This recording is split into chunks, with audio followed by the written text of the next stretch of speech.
kita lihat kitab Kejadian pasal 45 ayat 4 sampai ayat yang ke-8. Kejadian 45 ayat 4 sampai ayat yang ke-8. Lalu kata Yusuf kepada saudara-saudaranya itu, "Mari dekat-dekat." Maka mendekatlah mereka, katanya lagi, "Akulah Yusuf saudaramu yang kamu jual ke Mesir. Tetapi sekarang janganlah bersusah hati dan janganlah menyesali diri, karena kamu menjual aku ke sini, sebab untuk memelihara kehidupanlah Allah menyuruh aku mendahului kamu.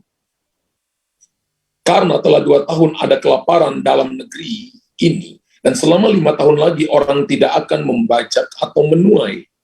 Ayat 7, "Maka Allah telah menyuruh aku mendahului kamu untuk menjamin kelanjutan keturunanmu di bumi ini, dan untuk memelihara hidupmu, sehingga sebagian besar daripadamu tertolong." Ayat 8 berkata, "Jadi bukanlah kamu yang menyuruh aku ke sini, tetapi Allah, Dialah yang telah menempatkan aku sebagai bapa bagi Firaun, dan tuan atas seluruh istananya, dan sebagai kuasa atas seluruh tanah Mesir." Amin, Bapak Ibu. Dan kalau Bapak Ibu perhatikan, Kejadian 45 ayat 4 sampai 8, Yusuf sudah menjadi orang kedua di Mesir, dia jadi Perdana Menteri. Yang membedakan dia dengan Firaun cuma takhta yang diduduki oleh Firaun. Tapi Alkitab berkata bahwa tidak ada seorang pun yang bergerak di Mesir tanpa sepengetahuan Yusuf. Nah, saya percaya hampir semua orang, tak terkecuali orang Kristen, memiliki kerinduan untuk diberkati oleh Tuhan. Bapak Ibu punya kerinduan diberkati oleh Tuhan? Saya percaya semua kita memiliki kerinduan untuk diberkati oleh Tuhan. Tapi tahukah Bapak Ibu, tahukah saudara dan saya bahwa Tuhan juga sangat rindu memberkati kita? Benar. Bukan cuma kerinduan saudara, tapi itu juga menjadi kerinduan Tuhan. Sayangnya, saya perhatikan dalam kehidupan sehari-hari, dalam kenyataan sehari-hari, banyak orang yang tak kunjung menerima berkat Tuhan karena tidak mengerti bagian yang harus dilakukannya untuk dapat menerima berkat Tuhan itu. Ingat bahwa kasih Tuhan itu tidak bersyarat, tapi berkatnya bersyarat. Bapak Ibu tulis di kolom komentar, kasih Tuhan tidak bersyarat, tapi berkatnya bersyarat. Hujan dan panas diberikan kepada orang berdosa, dan juga diberikan kepada orang benar, tapi berkatnya selalu ada syaratnya. Banyak kali dalam kenyataan kehidupan ini, banyak orang yang tak kunjung menerima berkat Tuhan karena tidak mengerti bagian yang harus dilakukannya untuk dia dapat menerima berkat Tuhan itu. Nah, saya percaya bahwa sesungguhnya tidak sulit untuk dapat menerima berkat yang luar biasa dari Tuhan. Karena itu orang percaya harus siapkan dirinya. Bapak Ibu tulis di kolom komentar, tidak sulit untuk menerima berkat Tuhan. Orang percaya, saya dan saudara harus menyiapkan diri dengan sungguh-sungguh. Dan banyak orang yang fokus hanya membenahi kehidupan rohaninya hanya di satu sisi tertentu saja. Hal-hal yang mudah, hal-hal yang menyenangkan dia, hal-hal yang nyaman dijalankan, itu yang dia benahi. Sedangkan sisi lain yang Tuhan mau sentuh pun, itu ada kalanya dia tidak mau untuk membenahinya. Saudara dengar baik-baik bahwa ketika Tuhan ingin memberkati seseorang, maka Tuhan harus tahu bahwa Bapak, Ibu, Saudara, dan saya adalah orang yang mempersiapkan diri, menyiapkan diri dengan sungguh-sungguh. Padahal kehendak Tuhan adalah agar perubahan hidup seorang terjadi itu secara terus-menerus, secara signifikan, secara terus-menerus, secara detail, secara berkelanjutan, secara rohani, sehingga orang-orang itu benar-benar menjadi, Alkitab berkata, manusia ciptaan yang baru, menurut 2 Korintus 5 ayat 17. Yang lama sudah berlalu, sesungguhnya yang baru sudah datang. Tuhan mau kita dibentuk, Tuhan mau kita diubahkan terus-menerus. Haleluya. Sehingga kita menjadi ciptaan yang baru. Jadi siapa yang ada dalam Kristus, ia adalah ciptaan yang baru, yang lama sudah berlalu, sesungguhnya yang baru sudah datang. Tuhan mau saudara dan saya menjadi ciptaan yang baru, sehingga kita menerima hal-hal yang baru daripada Tuhan, untuk melihat perkara-perkara besar, perkara-perkara ajaib, yang akan Tuhan siapkan bagi saudara dan saya. Nah, kalau Bapak Ibu perhatikan baik-baik, bahwa prinsip untuk diberkati Tuhan itu, yang pertama kalau saya perhatikan baik-baik bahwa kita harus bersedia. Yang pertama, harus bersedia untuk masuk dalam proses karakter. Karunia tanpa karakter itu seperti burung Raja Wali yang patah sayap sebelahnya. Maka dia akan berputar-putar, dia tidak bisa terbang tinggi, mengatasi badai, dan dia tidak akan sampai ke gunung yang dia tuju. Harus bersedia masuk dalam proses karakter. Menjadi manusia yang siap untuk diberkati. Ketika Bapak Ibu mau diproses karakternya, maka sesungguhnya kita sedang menyiapkan diri kita menjadi pribadi yang siap untuk diberkati oleh Tuhan. Saya juga percaya bahwa proses karakter merupakan bagian yang tak terpisahkan dari kehidupan orang Kristen. Tuhan tidak hanya mau kasih kita karunia, tapi Tuhan juga mau membentuk karakter kita untuk kita menjadi orang yang diberkati, kemudian kita memberkati orang lain. Dan untuk menjadi anak-anak Tuhan, untuk menjadi orang percaya yang serupa dengan Kristus, maka dibutuhkan proses karakter, saudara. Karakter itu adalah untuk mengikis karakter kita yang lama, karakter kita yang berdosa, karakter kita yang keras, karakter kita yang tidak mau untuk diubahkan, karakter kita yang tidak mau menerima firman Tuhan, supaya hati kita menjadi hati yang baru. Menurut Yesaya 36, ayat 24, 25, 26, Tuhan akan memberikan kepada kita hati yang baru dan roh yang baru, sehingga kita menjadi bencana yang mulia dan yang siap dipakai oleh Tuhan. Amin. Dan saya percaya bahwa proses karakter itu, proses karakter menuntut seseorang keluar dari zona nyaman atau comfort zone. Ada orang yang tidak mau keluar dari zona nyaman. Ada orang yang masa bodoh dengan firman Tuhan. Ada orang yang tidak menghargai waktu-waktu dia dalam saat teduh. Ada orang yang tidak mau waktu ibadah, dia tidak hargai. Dia hanya mengejar hal-hal yang spektakuler. Dia hanya mengejar hal-hal yang sensasional. Tapi dia tidak mau mengurus hal-hal yang betul-betul Tuhan mau dia urusin. Yaitu kelemahannya, yaitu hal-hal yang selama ini tidak bisa dia ubahkan. Tapi ketika dia datang kepada Tuhan, Tuhan sanggup mengubahkannya. Kita harus keluar dari comfort zone kita. Harus menyangkal diri. Harus menghadapi situasi, kondisi tertentu yang membentuk karakter baru. Dan hal-hal lain yang menuntut daging kita harus mati di situ. Dan tidak menyenangkan keinginan daging kita. Haleluya. Saya percaya kalau kita lakukan ini, maka itu akan mendatangkan kebaikan bagi kita, bagi saudara dan saya. Kita semua sedang berjuang, ada dua kekuatan yang sedang berjuang dalam kita. Kekuatan daging dan kekuatan daripada Roh Kudus sendiri, yaitu kekuatan Tuhan. Di balik kekuatan daging, roh jahat bersembunyi di sana. Dan setan ingin menghancurkan saudara. Tapi kalau Bapak Ibu mau untuk menyangkal diri, mau mati untuk diri sendiri dan hidup bagi Tuhan, saya percaya kita akan dipakai untuk menjadi alat pilihan, menjadi bencana mulia yang akan dipakai untuk mempermuliakan nama Tuhan. Kalau seseorang tidak bersedia masuk dalam proses karakter dan mempersiapkan diri hingga dia lulus di dalamnya, maka saya juga percaya bahwa berkat yang dahsyat yang akan Tuhan kirimkan tidak akan kunjung datang pada kita. Haleluya. Berapa banyak Bapak Ibu alami seperti itu? Kita masih kehidupan kita masih kekanak-kanakan, kita tidak dewasa. Ketika kita diberkati, kita tidak mempergunakan keuangan itu dengan baik, dengan benar, seturut dengan maunya Tuhan. Ketika kita dipromosi oleh Tuhan, ketika kita dipakai dalam karunia-karunia, kita tidak pakai itu untuk memuliakan nama Tuhan, tapi kita pakai itu untuk meninggikan diri kita sendiri, untuk keegoisan kita, untuk nama daripada sekelompok diri, sekelompok golongan kita, sekelompok satu denominasi. Kita nggak pakai itu untuk memuliakan kerajaan Allah dan memuliakan rajanya, yaitu Tuhan Yesus. Saudara dengar baik-baik bahwa kalau seseorang tidak bersedia masuk dalam proses dan mempersiapkan diri hingga lulus di dalamnya, maka berkat yang hebat, berkat yang dahsyat, yang Tuhan janjikan kepada kita tidak akan kunjung datang. Ketika Tuhan janjikan 16 berkat kepada Yakub, ketika dia ada di Luz, dan dia bermimpi bahwa malaikat turun naik tangga, dan dia mendamakan tempat yang namanya Luz itu menjadi Bethel, House of God, rumah Allah, maka tidak tiba-tiba langsung dia diberkati. Ketika dia di rumah Laban, dia sampai rumah Laban, dia harus mengalami diproses selama 20 tahun, saudara. Untuk karakternya terbentuk, untuk dia siap menjadi bapa bagi banyak bangsa. Pertanyaannya, mengapa demikian? Sebab jika karakter seseorang tidak siap, maka dia juga tidak siap untuk diberkati. Jika seseorang karakternya tidak siap untuk diberkati, maka hasilnya malah akan menghancurkan hidup orang tersebut. Betul, Bapak Ibu? Betul. Makanya tidak semua orang, Bapak Ibu lihat, Tuhan kasih mereka kepercayaan untuk bisa mengelola karunia, mengelola harta, mengelola keuangan. Tidak semua orang.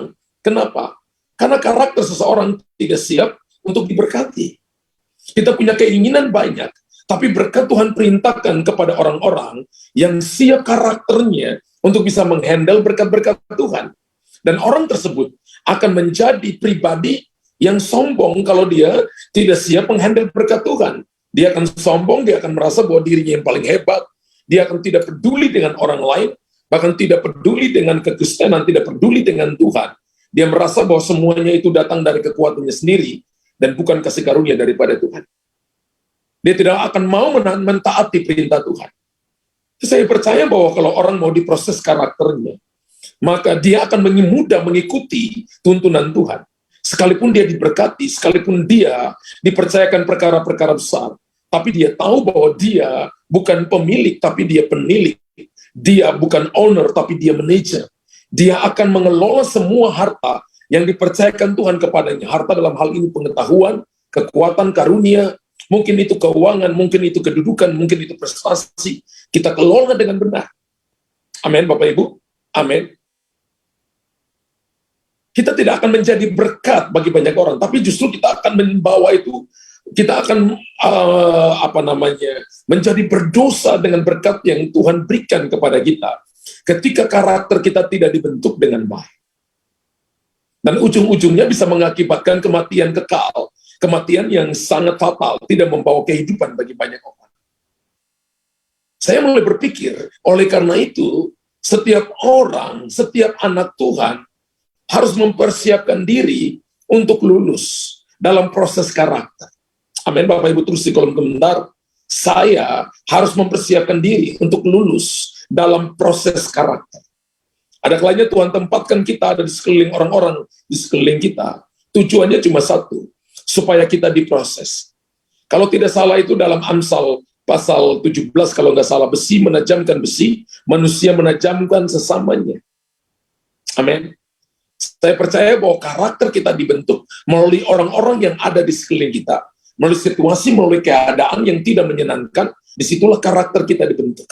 Mau lihat karakter kita baik itu ketika kita menghadapi masalah, menghadapi persoalan, menghadapi tantangan hidup. Dan saudara dan saya tetap bersyukur, tetap percaya bahwa Tuhan ada di balik semuanya itu untuk menyiapkan kita karakter yang matang dan dewasa yang bisa dipercaya. Kita tidak akan mundur dari Tuhan dan tetap setia. Kita akan terus maju sekalipun keadaan sulit. Kita akan terus maju sekalipun kita belum lihat jawaban. Kita akan terus maju sekalipun saya belum disembuhkan.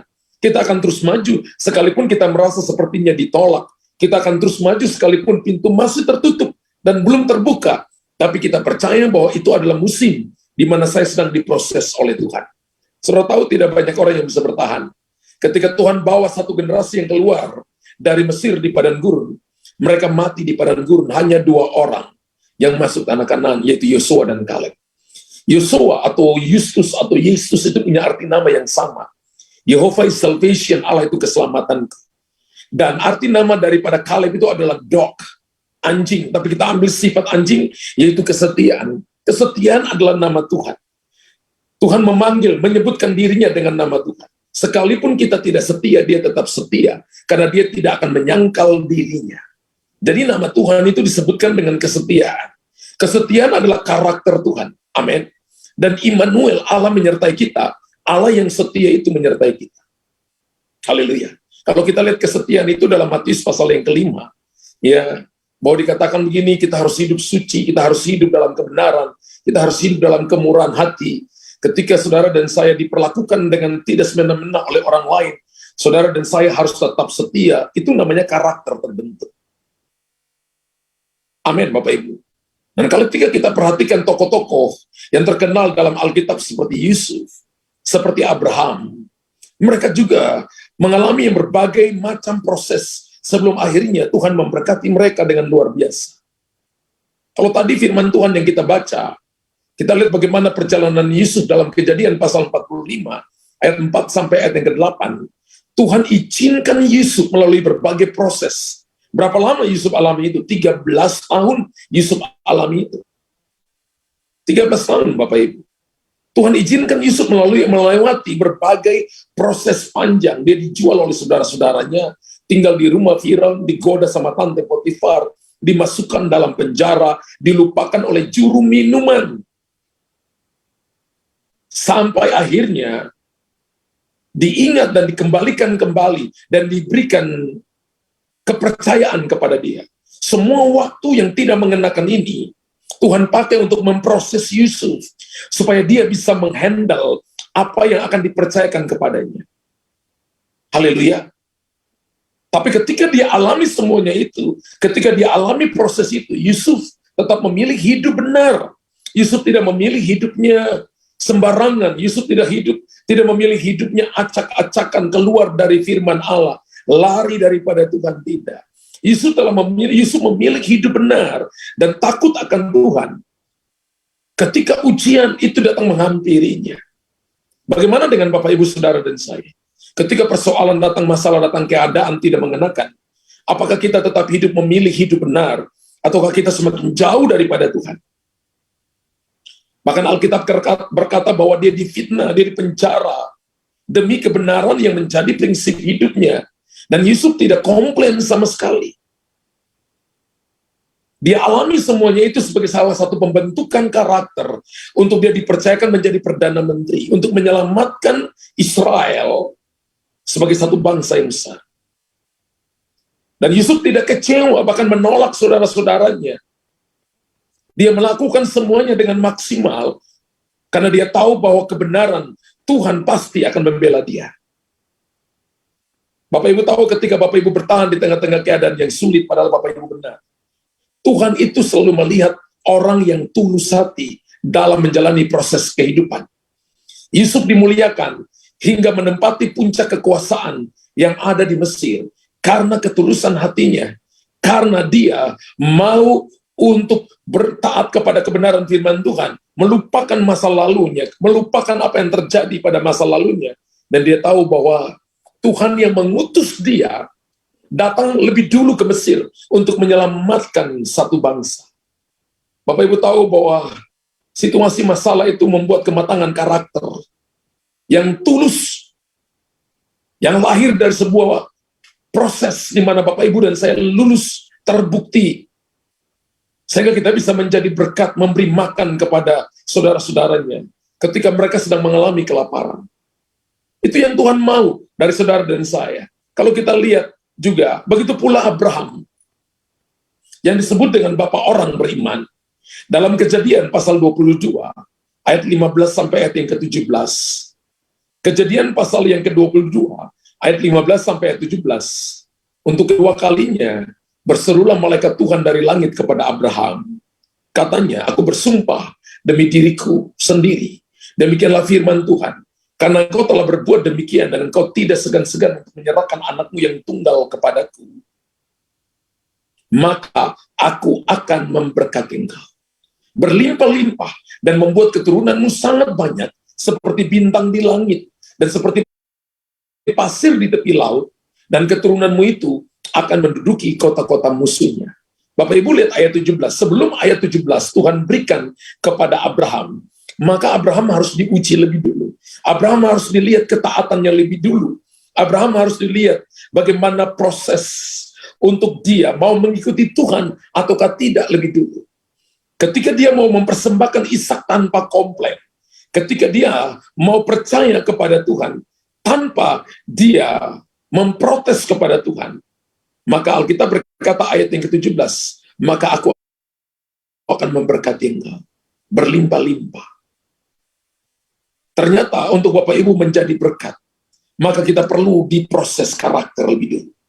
Abraham diberkati Tuhan secara luar biasa, setelah Tuhan menguji imannya dengan memerintahkan Abraham untuk mengorbankan Ishak anaknya, satu-satunya anaknya. Firman Allah berkata, apakah Abraham tidak sayang kepada Ishak? Sangat sayang. Abraham menunggu Ishak lahir 13 tahun. Tapi ketika Abraham mendengarkan Tuhan memerintahkan untuk Abraham mempersembahkan Ishak, Abraham melakukannya. Dan Alkitab berkata dalam Roma pasal 4, nanti Bapak Ibu baca, ayat 15, 16, 17, 18. Abraham berkata begini, sekalipun dia mati, Tuhan sanggup membangkitkan orang itu. Karena Tuhan menciptakan yang tidak ada menjadi ada. Ingat bahwa Abraham memperoleh Ishak itu melalui mujizat. Ishak lahir. Umur istrinya Abraham Sarah itu 90 tahun. Dan Abraham 100 tahun. Tapi Abraham sangat mentaati perintah Tuhan. Bahkan mentaati dengan segera. Hari ini kalau Bapak Ibu didorong oleh Roh Kudus untuk melakukan sesuatu. Entahkah Bapak Ibu didorong untuk melayani Tuhan. Didorong untuk Bapak Ibu mungkin memberi. Didorong untuk mendoakan seseorang. Memberi dalam hal ini keuangan, waktu, tenaga, pemikiran. Jangan menunda, lakukan dengan taat dan segera. Dan Bapak Ibu katakan, Alkitab katakan, Abraham diberkati oleh Tuhan. Ia dipandang layak, diberkati dengan luar biasa, karena karakternya teruji untuk memberi kembali kepada Tuhan, seturut kehendaknya, apapun yang Tuhan minta. Hari ini selalu Tuhan minta yang terbaik daripada kita. Ayo Bapak Ibu harus lulus ujian karakter. Amin. Yang kedua adalah, kalau Bapak Ibu mau diberkati untuk menjadi berkat bagi banyak orang, maka kita harus bersedia merendahkan diri, merendahkan hati untuk belajar. Bersedia merendahkan hati untuk belajar, mengerti bagian mana yang harus dilakukan, dan jangan menunda-nunda. Ada banyak orang Kristen yang suka menunda. Tuhan tidak mau, Tuhan tidak senang dengan orang yang suka menunda. Tuhan mau dengan orang yang punya ketaatan yang segera. Amsal 22 ayat yang keempat berkata begini, ganjaran kerendahan hati dan takut akan Tuhan adalah kekayaan, kehormatan, dan kehidupan. Ketika Bapak Ibu punya kerendahan hati dan punya takut akan Tuhan, Bapak Ibu dapat triple key. Dapat kekayaan, dapat kehormatan, dapat kehidupan.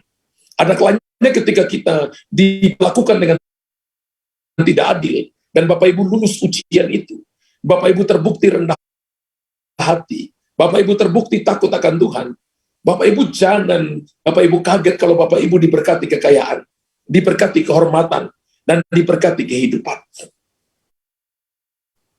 Ada banyak orang yang tidak lulus dalam kerendahan hati. Ketika dikasih sedikit, langsung marah, langsung tersinggung, langsung menjauh dari Tuhan, tidak mau lagi datang ke gereja, tidak mau lagi baca Alkitab. Orang itu tidak akan mengalami yang namanya berkat daripada Tuhan. Tapi ketika Bapak Ibu lulus, Bapak Ibu membiarkan hati kita menjadi teachable spirit, punya roh yang mau diajar, maka saya percaya ada kerendahan hati pada kita. Bersedia merendahkan hati. Alkitab katakan kita belajar kerendahan hati dari Tuhan Yesus. Kita belajar dari firman Allah. Belajar kerendahan hati. Seseorang harus mengerti bagian apa yang harus dilakukan tanpa menunda, dan mengetahui sisi karakter mana yang harus diubah untuk diberkati. Kalau Bapak Ibu tahu bahwa Bapak Ibu suka marah-marah, maka belajar untuk belajar sabar. Kalau kita tahu bahwa kita adalah orang yang suka menunda-nunda pekerjaan, tidak menyelesaikannya sampai tuntas, belajar dengar apa yang dikatakan oleh gembalamu, bosmu, pemimpinmu, lalu melakukan dengan tenggat waktu yang tersedia. Sehingga Bapak Ibu satu waktu nanti akan dipercayakan, akan memperoleh kekayaan, kehormatan, kehidupan. Nah, saya percaya untuk dapat mengerti, pertama-tama diperlukan kerendahan hati. Orang yang tidak punya kerendahan hati tidak akan mungkin mau belajar. Betul Bapak Ibu? Tapi orang rendah hati pasti mau belajar. Setinggi apapun kedudukannya, sebesar apapun kekayaannya dan prestasinya, orang itu akan terus belajar. Dia tidak menjadi orang yang sombong, Bapak Ibu. Tapi dia bersedia merendahkan hati. Dia tidak merasa bahwa dia yang paling mengerti dari semua orang. Tapi dia mau untuk terus belajar, untuk menjadi hamba Tuhan yang mau menuruti firman Tuhan. Sehingga dia menjadi orang yang dipercaya oleh Tuhan. Kalau kita menjadi orang yang sombong, tidak mau menuruti perkataan dari gembala, tidak mau menuruti perkataan dari bos, tidak mau menuruti perkataan daripada orang tuanya, maka kita jadi orang yang sombong, kita tidak akan bisa dipercayakan apapun. Haleluya. Semua yang sedang datang dalam kehidupan saudara, entah itu sudah Bapak Ibu kerjakan atau belum, sebenarnya sedang menguji kerendahan hati pada Bapak Ibu Saudara dan saya. Dan salah satu bagian yang paling penting yang harus dimengerti dan dilakukan oleh orang percaya adalah kita harus kembali menyusun, reposisi, memprioritaskan kembali hidup kita di hadapan Tuhan. Hidup kita menjadi orang yang benar di hadapan Tuhan. Firman Tuhan mengajarkan kita untuk mencari dahulu kerajaan Allah dan kebenarannya, maka semuanya ditambahkan kepada kita. Matius pasal 6 ayat 33 berkata, cari dulu kerajaan Allah dan kebenarannya, maka semuanya akan ditambahkan kepadamu. Amin. Haleluya. Karena itu Tuhan hendak mau saudara dan saya membangun prioritas utama dalam hidup kita. Apa prioritas utama dalam hidup kita? Cari Tuhan. Dan banyak orang Kristen tidak mengerti dan menempatkan pekerjaannya, menempatkan usahanya, menempatkan hal-hal lain sebagai prioritas utama. Harusnya prioritas utama dalam hidup kita adalah Bapak Ibu dan saya memprioritaskan kerajaan Allah. Cari dahulu kerajaan Allah dan kebenarannya. Baru semuanya ditambahkan, semuanya itu adalah usaha saudara, pekerjaan saudara, bisnis saudara, keuangan Bapak Ibu, itu cuma ditambahkan kepada kita. Yang pertama adalah kerajaan Allah dan kebenarannya. Yesus adalah kebenaran kita. Akulah jalan kebenaran dan hidup. Yang paling berbahaya adalah kita berjalan dengan pengertian sendiri. Bapak Ibu tidak boleh menginvestasikan waktu dan tenaga lebih banyak dalam pekerjaan, melebihi waktu-waktu yang harus Bapak Ibu dan saya investasikan bagi kerajaan Allah. Kalau Bapak Ibu kerja di dunia marketplace, bekerja di dunia bisnis, pekerjaan Bapak Ibu harus fokus bahwa semua yang saya lakukan ini untuk menyenangkan Tuhan, dan bukan hanya untuk kepentingan diriku sendiri. Makanya tadi saya katakan reposisi, kembali prioritas utama kembali kerajaan Allah, melebihi semua yang bisa kita dapatkan. Amin. Amin Bapak Ibu. Alkitab berkata Abraham ketika diperintahkan Tuhan untuk menyerahkan Ishak, langsung menepatinya, menaatinya, tanpa menunda, tanpa kompromi, tanpa bimbang ragu, tanpa bertanya-tanya kepada Tuhan. Makanya saya nggak heran kalau ia menjadi seorang yang sangat diberkati di dalam Alkitab ini. Kita lihat Mazmur 119 ayat 60. Mazmur 119 ayat 60. Aku bersegera dan tidak berlambat-lambat untuk berpegang pada perintah-perintah. Kalau Bapak Ibu dengar firman Tuhan, jangan berlambat-lambat, harus bersegera. Harus taatnya segera. Jangan berlambat-lambat. Dan ketika Bapak Ibu lakukan ini, maka kita akan melihat pekerjaan Allah akan semakin diperluas. Orang akan melihat bahwa Bapak Ibu akan menjadi orang kepercayaan. Dan kita akan menjadi orang yang diberkati oleh Tuhan. Amin. Yang pertama adalah kita belajar. Harus proses karakter. Yang kedua, kita belajar tentang kerendahan hati. Kalau kita mau jadi orang yang diberkati untuk memberkati. Dan yang ketiga, harus mengerti diberkati untuk menjadi berkat. Kita harus mengerti kenapa saya diberkati. Tujuannya untuk jadi berkat.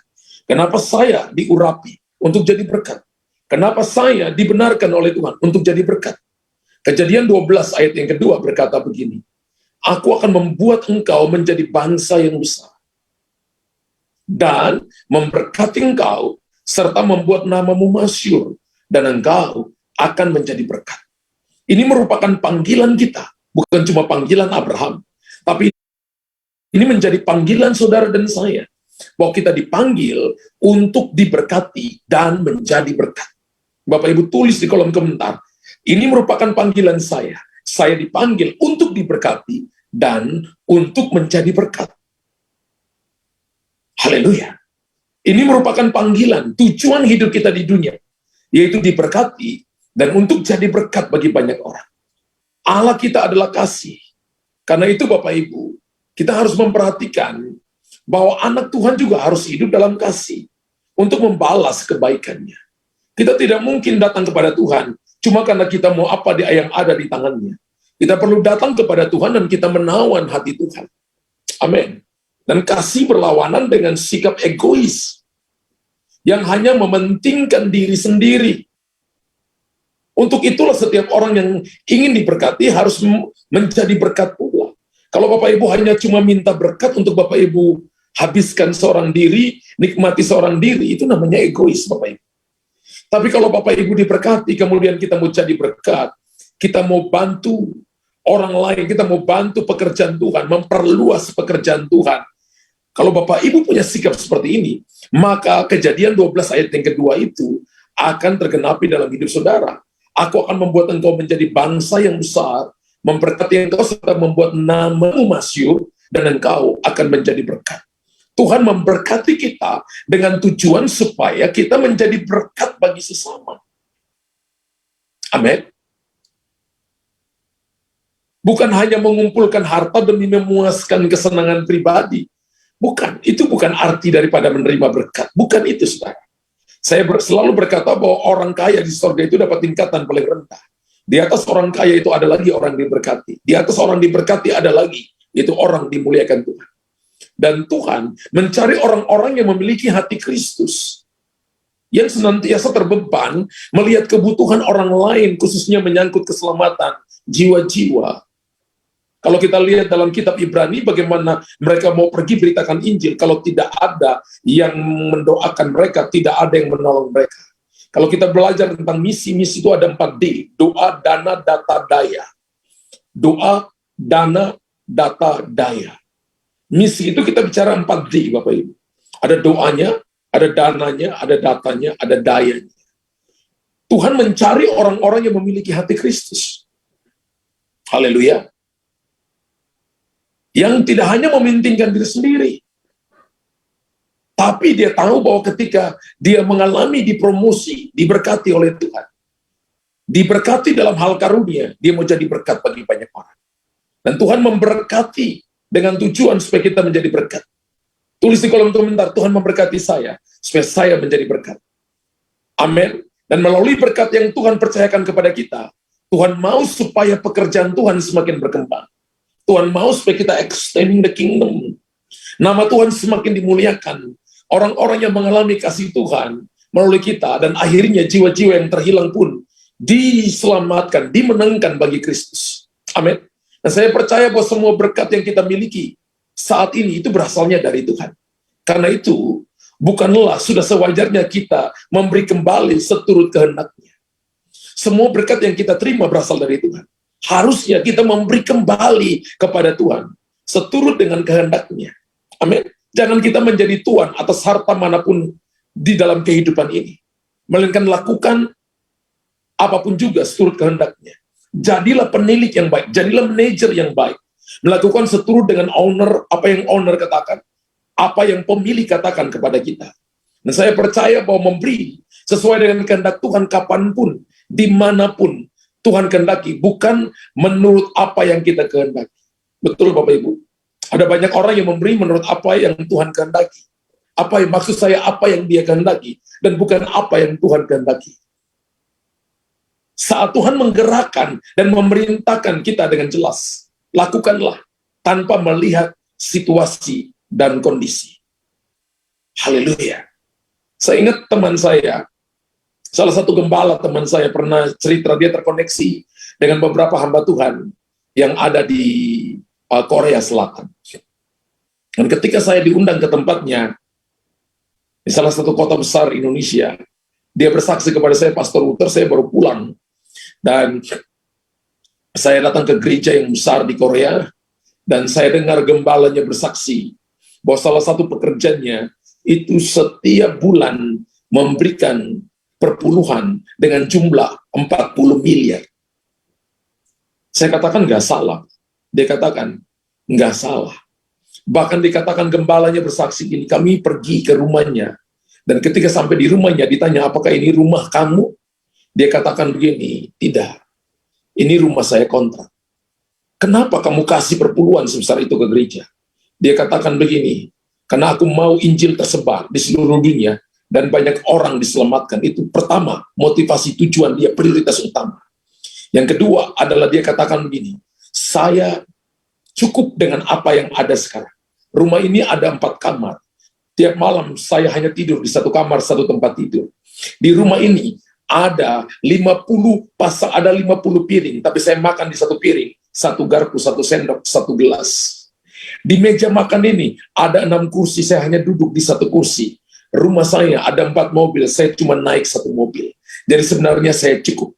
Dan yang ketiga alasannya adalah saya mau bangun rumah saya di sorga. Karena dunia ini adalah tempat sementara untuk saya. Teman saya geleng-geleng kepala.